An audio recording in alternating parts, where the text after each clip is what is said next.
Assalamualaikum warahmatullahi wabarakatuh.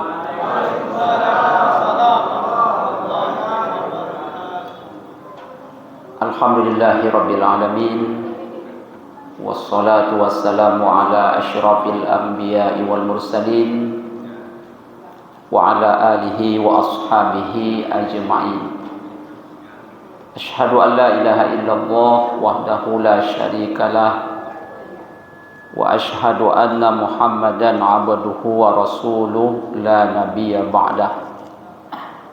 Subhanaka la ilma lana illa ma 'allamtana innaka antal alimul hakim. Rabbi shrah li sadri wa yassir li amri wahlul 'uqdatam min lisani yafqahu qawli. Yang kita muliakan dan semoga dimuliakan oleh Allah Ta'ala, Bapak Ketua RW, yang kita muliakan dan semoga dimuliakan oleh Allah Ta'ala, Bapak Ketua Pengurus Masjid Ar-Rahim. Bapak RW dengan Bapak Ketua Pengurus Masjid ini hadir setiap kajian, luar biasa. Asal ada Pak RW, ada Pak Ketua. Asal ada Pak Ketua, ada Pak RW. Luar biasa kompaknya. Kadang-kadang ada kajian, RW nampak, ketua masjid tak nampak. Kadang-kadang ketua masjid nampak, RW tak nampak. Kadang-kadang tak nampak dua-duanya. Tapi Ar-Rahim luar biasa. Pak RT ada, Pak RT? Yang kita muliakan dan semoga dimuliakan oleh Allah Ta'ala juga Bapak-Bapak RT, Imam Masjid Ar-Rahim, bersama seluruh jamaah kaum muslimin, kaum muslimat, tamu-tamu Allah yang berbahagia. Mari kita ucapkan Alhamdulillahi Rabbil Alamin. Kita bersyukur kepada Allah Ta'ala yang sampai hari ini masih memberi kesempatan kepada kita untuk dapat beribadah kepadanya. Semoga ibadah-ibadah yang kita kerjakan diterima hendaknya oleh Allah Ta'ala. Amin ya Rabbal Alamin. Kita ucapkan pula salawat dan salam, Allahumma salli ala Sayyidina Muhammad wa ala ali Sayyidina Muhammad. Kita mohonkan kepada Allah Ta'ala semoga selalu dilimpahkan kepada Nabi Muhammad sallallahu alaihi wasallam. Dengan banyaknya kita bersolawat, terlebih-lebih di malam Jumat dan besok di siang Jumat, maka insya-Allah dengan izin Allah Ta'ala kita mendapat syafaat beliau nanti di hari akhirat. Dan semoga kita bersama dengan Nabi Muhammad sallallahu alaihi wasallam di dalam surga.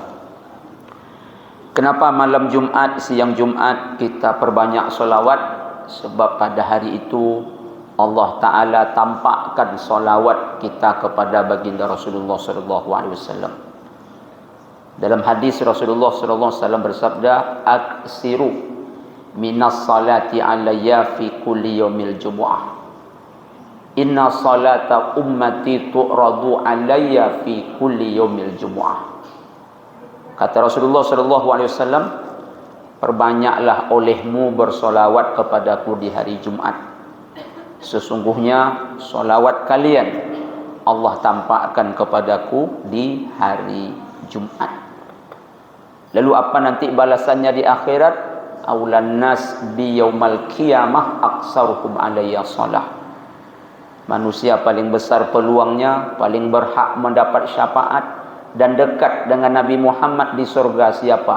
Yang paling banyak bersolawat. Kaum muslimin, kaum muslimat, tamu-tamu Allah yang mulia, semoga Allah Ta'ala mudahkan malam ini kita mengulang-ulang kaji tentang jasmani dan rohani yang Allah Ta'ala telah titipkan kepada kita. Jamaah tamu-tamu Allah yang mulia, kita makhluk bernama manusia ini terdiri dari dua unsur. Ada yang disebut dengan jasmani, ada yang disebut dengan rohani. Atau bahasa lainnya, jasad, yaitu badan, juga disebut dengan hati. Tapi hati yang dimaksud di sini bukan hati yang sebelah atas kecil, sebelah bawah besar seperti pohon cemara, atau lambang love, cinta, yang ada di sebelah dada sebelah kiri, yang di dalamnya ada darah hitam berongga-rongga. Bukan hati itu yang kita maksud. Kalau hati itu urusan dokter.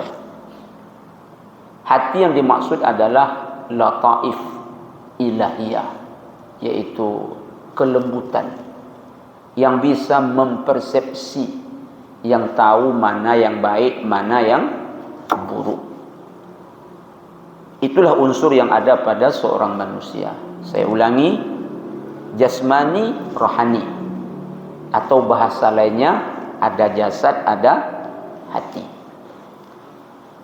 Jamaah tamu Allah yang mulia, Rasulullah SAW bersabda, hadis sahih riwayat Imam Muslim dari Abu Hurairah radhiyallahu anhu.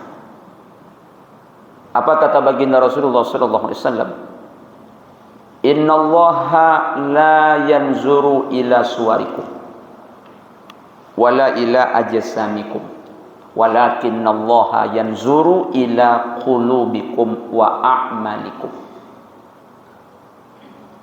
Sesungguhnya Allah Subhanahu wa taala tidak melihat bentuk rupamu, jasadmu Allah tak lihat, Allah tak nilai. Tapi kata baginda Rasulullah SAW, yang menjadi penilaian oleh Allah, yang dilihat oleh Allah Ta'ala, yaitu hati kita, amal kita. Itu yang dilihat dan dinilai oleh Allah Subhanahu wa Ta'ala. Alhamdulillah, saya lihat semua jemaah yang bapak-bapak ganteng-ganteng semua. Tapi sayang, kegantengan bapak-bapak tidak menambah beratnya timbangan kebaikan di akhirat. Termasuk saya juga. Percuma saja saya ganteng macam ini, Allah takkan nilai. Ibu-ibu begitu juga, alhamdulillah cantik-cantik semua. Tapi apakah kecantikan ibu mempercepat ibu masuk surga? Tidak. Apa sebab? Karena tidak menjadi penilaian oleh Allah Ta'ala. Makanya saya kurus macam ini tak sedih saya.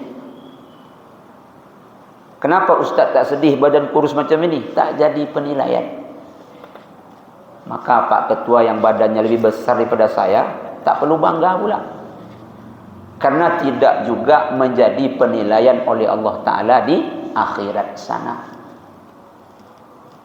Tapi anehnya kita, termasuk saya, yang tak dinilai Allah ini paling besar perhatian kita. Paling besar betul perhatian kita kepada yang tidak Allah nilai. Contoh, kalau kurus macam ini, pikirannya apa? Bapo cara supaya gemuk. Lalu kalau yang gemuk, mohon maaf, apa yang dipikirkannya? Bapo cara supaya kurus. Itu urusan badan.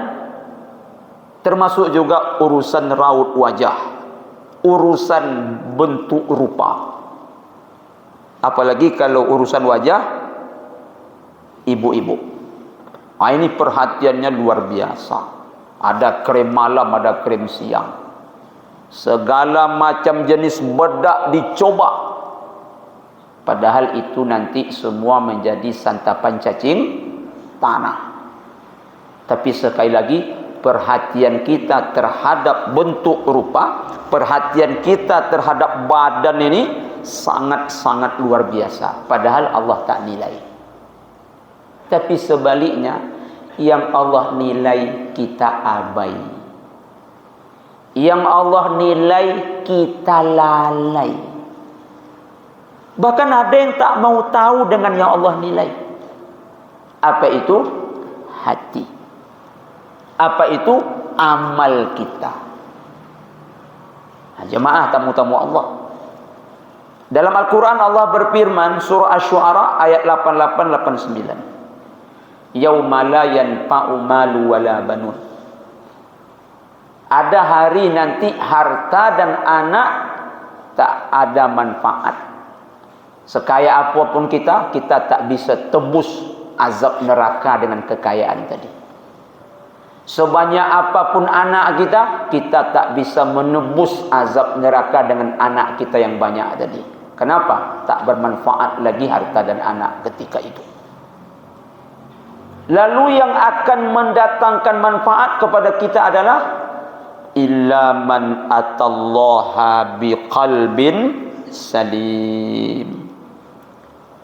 Yang bermanfaat adalah yang datang nanti menghadap kepada Allah. Apa yang dia bawa bukan anak, apa yang dia bawa bukan harta, tetapi hati yang selamat, hati yang sehat, hati yang dulu ketika di dunia dia jaga betul-betul sehingga dia menjadi hamba Allah yang taat.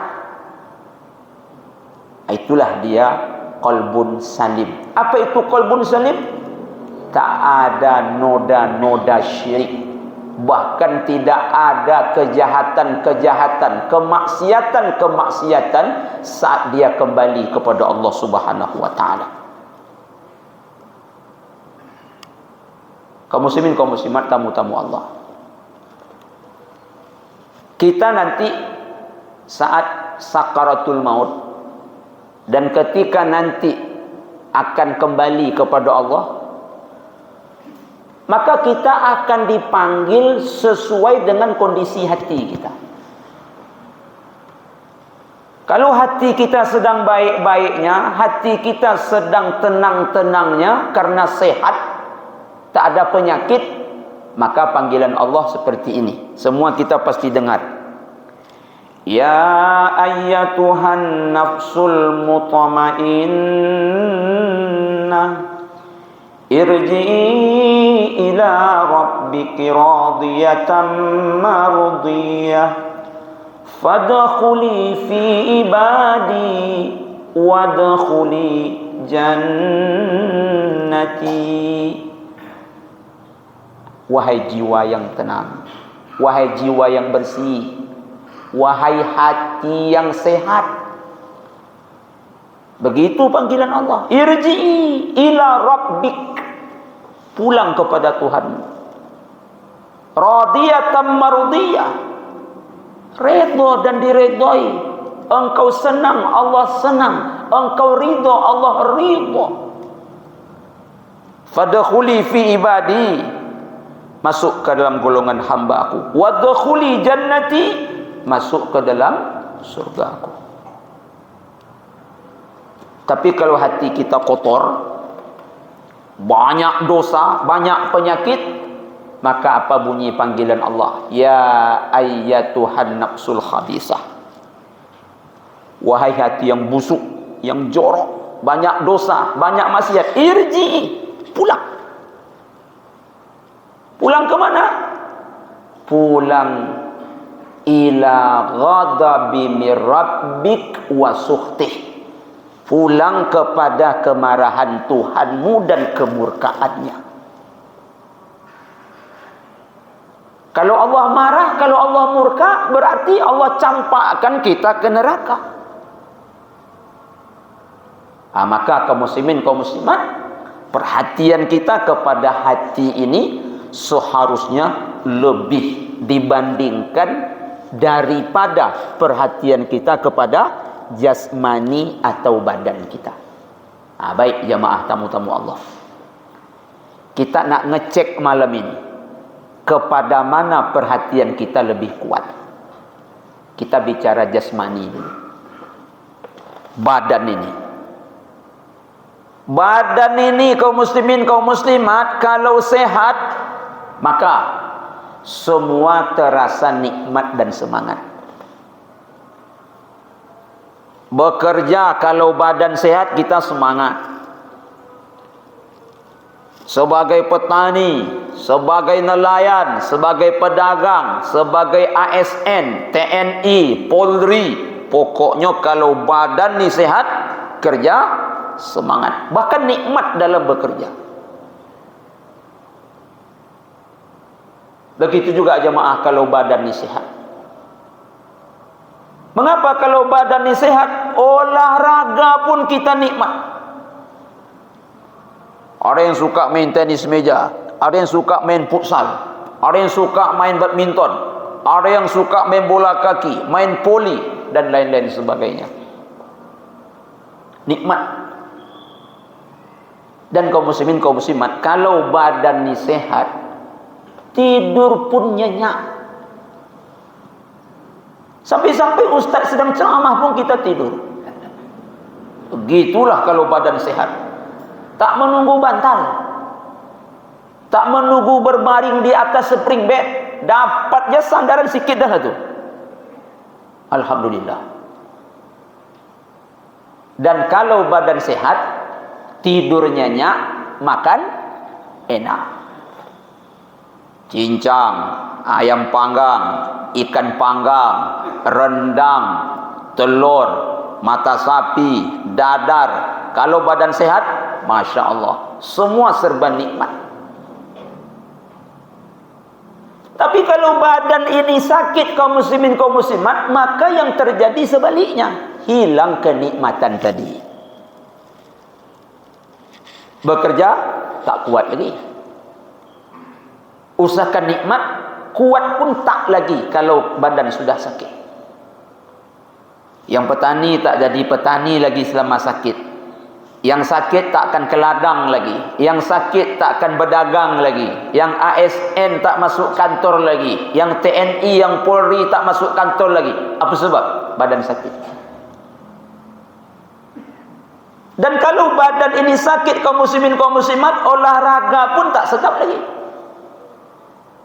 Walaupun olahraga tu membuat sehat, tapi kalau sakit tak sedap olahraga lagi. Tak bisa main poli lagi, tak bisa main futsal lagi, tak bisa main tenis meja lagi, tak bisa naik sepeda lagi. Dan jangankan bekerja, jangankan berolahraga, badan ni kalau sakit, tidur pun susah. Tidur pun susah. Usaha bekerja lagi, tidur pun susah.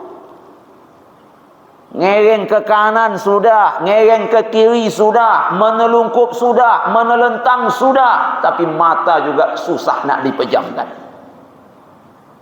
Dan kalau badan sakit, makan pun tak nikmat lagi.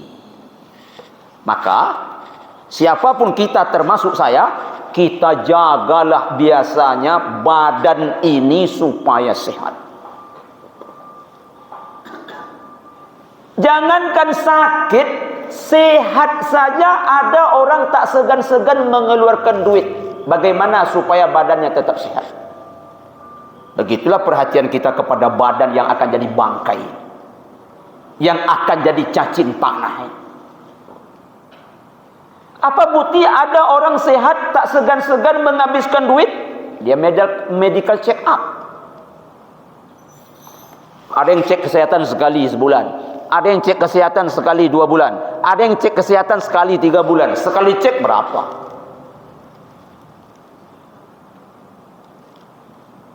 Sehat itu. Apalagi kalau sakit. Kalau sudah sakit badan kita nih, disitulah kaum muslimin, mengapa kita betul-betul ingin sehat. Apapun kadang-kadang kita lakukan demi mendapat kesehatan. Bagaimana kalau ada orang sakit? Atau kita mungkin yang telah pernah punya pengalaman sakit. Atau kalau ada jemaah yang belum pernah sakit, coba tengok kalau orang sakit, apa yang dia lakukan? Dia pergi berobat. Ada yang pergi pagi, pulang petang.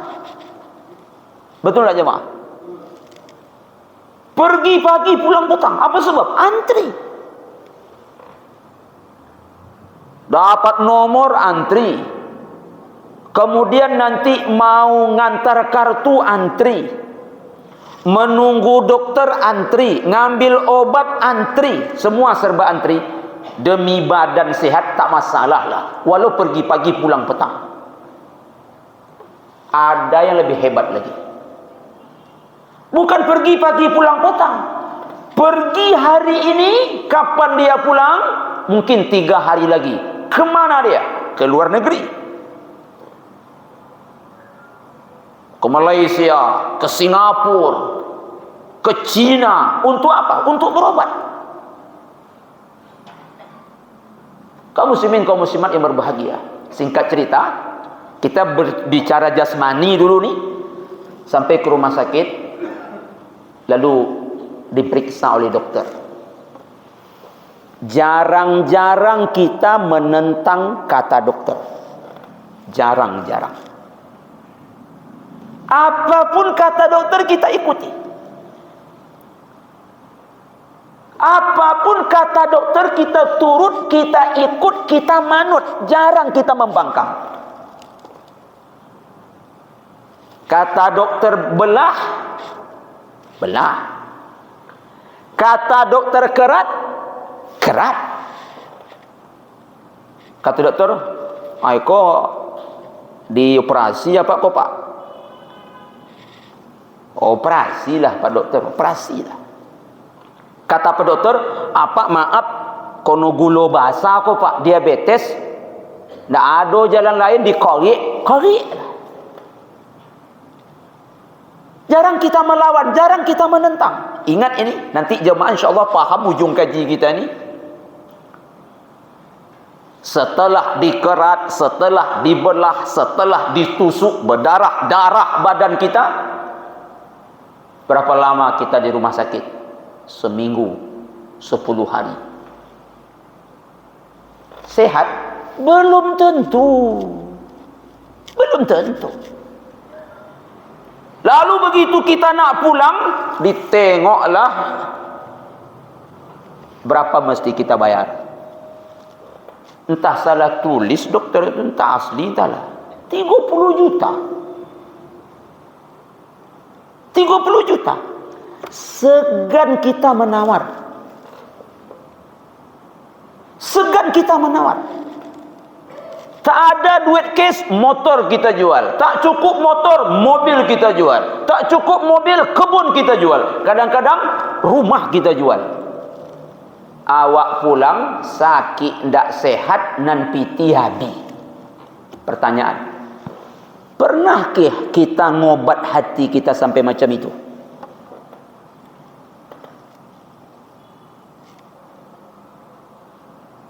Pernahkah kita ngobat penyakit hati kita sampai macam itu?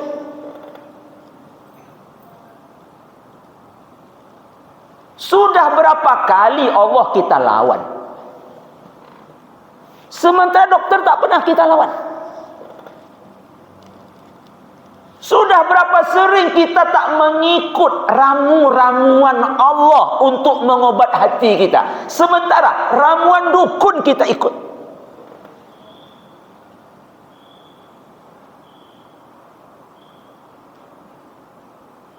Kaum muslimin, kaum muslimat, bahkan tadi saya katakan ada orang, mohon maaf, berobat ke tempat tak diterima oleh akal sehat.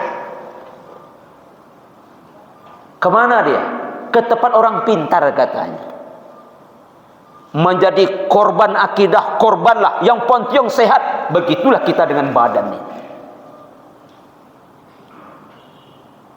Apa kata apa tu? Limau dua kunyit syek. Di bola limau je kunyit tadi je lambung. Menengok posisi jatuh menggeleng apa? Parah koy. Iko jembalang lawi, jembalang darik bersepakat nak nyerang apa koy. Kita percaya itu. Tu apa cawo ko pak? Acawonya bantai ayam siku. Puluh 2 kilo. Mosang separuh antau kuma, separuh antau ke lawik ke darik. Nyo jembalang lawik, jembalang darik beradu gini ko. Kita ikut itu. Tapi kaum muslimin, saya ulangi lagi, begitu yang sakit itu hati kita, lalu Allah Ta'ala suruh berobat, dan tidak serumit ketika mengobat jasad yang sakit, kita kadang-kadang tak tahu dan tak mau tahu, bahkan tak peduli sama sekali. Tapi insya Allah jamaah, termasuk saya, sehat-sehat saja hendaknya hati kita ni. Amin. Kepada dokter tadi berdarah-darah, dibelah, ditusuk, dikerat, tak tentu sehat. Biayanya berapa kaum muslimin? Puluhan juta. Kita ikut. Sekarang kaum muslimin, mari kita membuat perhatian ke hati kita seperti itu. Dan alhamdulillah tidak serumit mengobat badan tadi saya bilang. Jemaah, hati ini kalau sehat kaum muslimin, kaum muslimat, yang muncul itu adalah yang indah-indah saja. Saya nak sampaikan kisah. Ini contoh satu di antara sekian banyak contoh hati yang sehat. Dalam kitab Sifatus Safwah, ada seseorang dulu bernama Abdullah. Dia dari Baghdad, pergi haji. Kemudian sebelum dia pergi ke Mekah untuk haji, dia ke Madinah dulu. Apa kata pamannya? Ini ada duit 10.000 dinar. Banyak tu jemaah. Karena pamannya orang kaya. 10.000 dinar ini, begitu kau nanti sampai ke Madinah, sedekahkan uang 10.000 dinar ini kepada orang yang paling miskin di Madinah. Sedekahkan nanti uang ini kepada orang yang paling miskin di Madinah. Singkat cerita kaum muslimin, kaum muslimat, dia pun berangkatlah pergi haji, tapi ke Madinah dulu. Kalau orang Indonesia gelombang pertama lah cerita ini. Lalu sampai di Madinah tadi, dia punya amanah ini, punya duit 10.000, dibagi kepada siapa? Orang yang paling miskin. Dia carilah info. Dapatlah info ada orang paling miskin di Madinah. Pergi dia ke rumah yang dimaksud. Assalamualaikum warahmatullahi wabarakatuh. Ahli bait menjawab, Waalaikumsalam warahmatullahi wabarakatuh. Saya dapat info, mohon maaf, katanya bapak penduduk sini bilang bapak dan ibu adalah keluarga yang paling miskin di sini.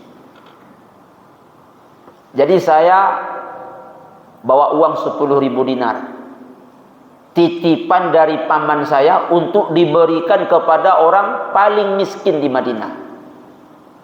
Apa kata tuan rumah? Karena syaratnya adalah orang paling miskin, berarti bukan aku orangnya.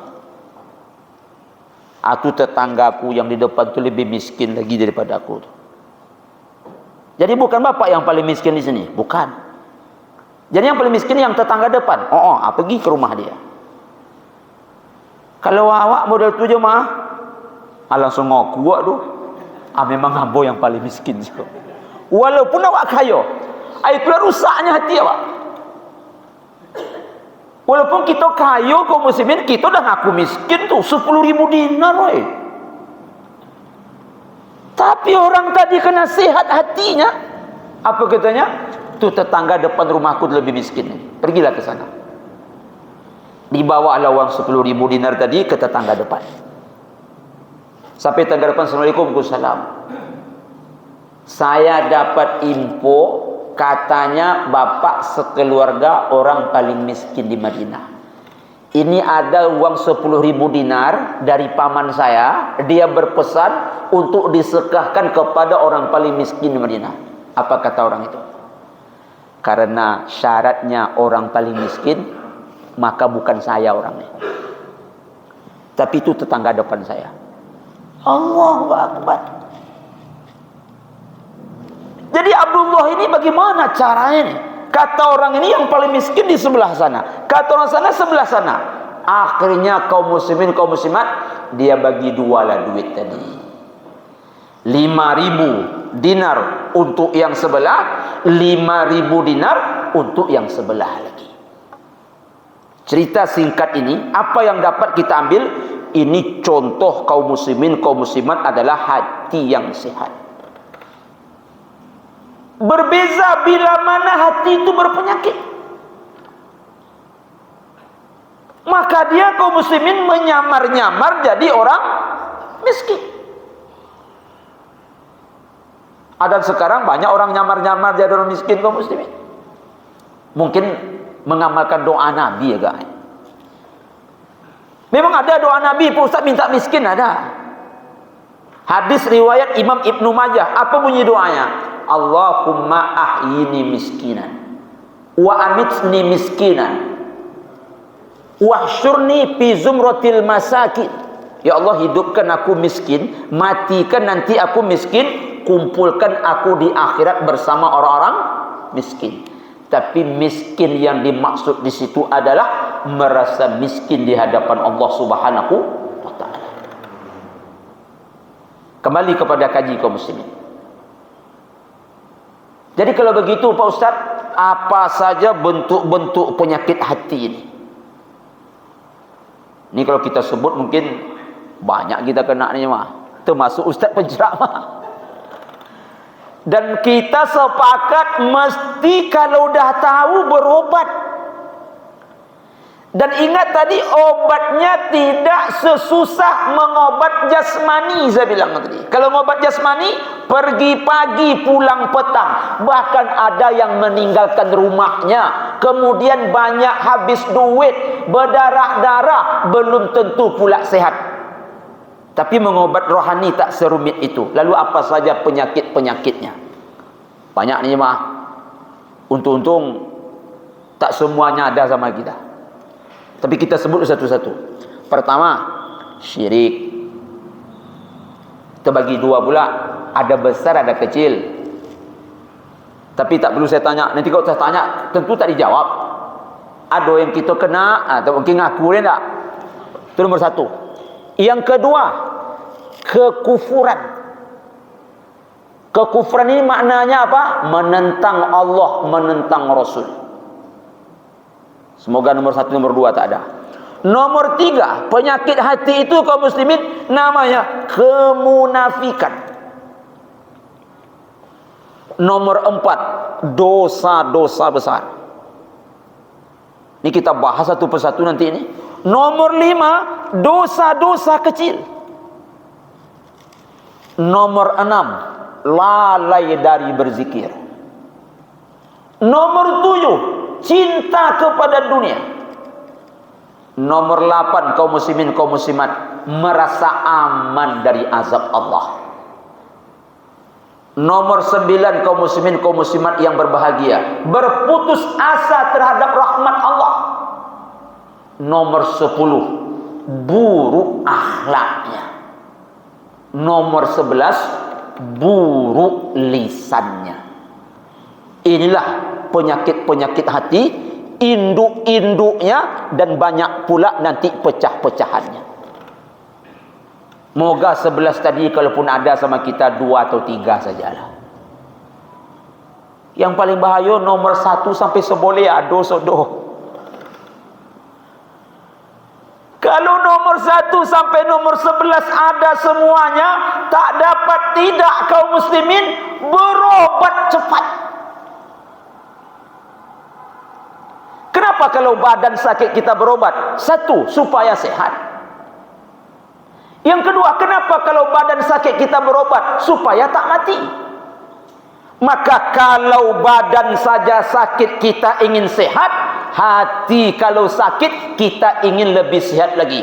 Hati kalau sakit kita takut, badan kalau sakit kita takut mati, hati kalau sakit kita lebih takut lagi kalau dia mati. Karena hati ini ada 3. Ada hati yang sehat, ada hati yang sakit, ada hati yang mati. Sikit lagi. Lalu apa obatnya Pak Ustaz? Obatnya niat yang ikhlas, rajin bangun malam, baca Quran setiap hari, zikir setiap pagi, setiap petang, kemudian rajin bersedekah, kemudian kaum muslimin, kaum muslimat yang berbahagia, rajin berbuat baik kepada sesama, menampilkan akhlak yang mulia. Kemudian kaum muslimin, kaum muslimat yang berbahagia, duduk di majlis ilmu, rajin berpuasa sunat. Setelah itu kaum muslimin, kaum muslimat yang berbahagia, apalagi orang yang ingin kalau hatinya itu sehat, banyak membaca sejarah orang-orang yang saleh. InsyaAllah pertemuan kita ke depan membicarakan satu persatu penyakit hati kita dan akan membahas satu persatu pula obatnya. Untung-untung nanti pas saat kita pulang ke Allah, hati kita dalam keadaan sedang sehat-sehatnya, sehingga kita dapat panggilan ya ayyatuhan nafsul mutmainnah, dan ketika di akhirat menghadapnya kita termasuk ke dalam qalbun salim.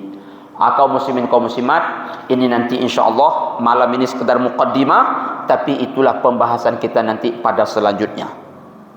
Kaum muslimin, semoga yang sedikit ini ada manfaat buat saya dan untuk kita semua. Terlebih-lebih hendaknya mendapat berkah serta ridha daripada Allah Subhanahu wa taala. Kita tutup dengan doa kafaratul majlis. Subhanakallahumma rabbana wa bihamdika asyhadu an la ilaha illa anta astaghfiruka wa atubu ilaik. Billahi taufiq wal hidayah. Wassalamualaikum warahmatullahi wabarakatuh.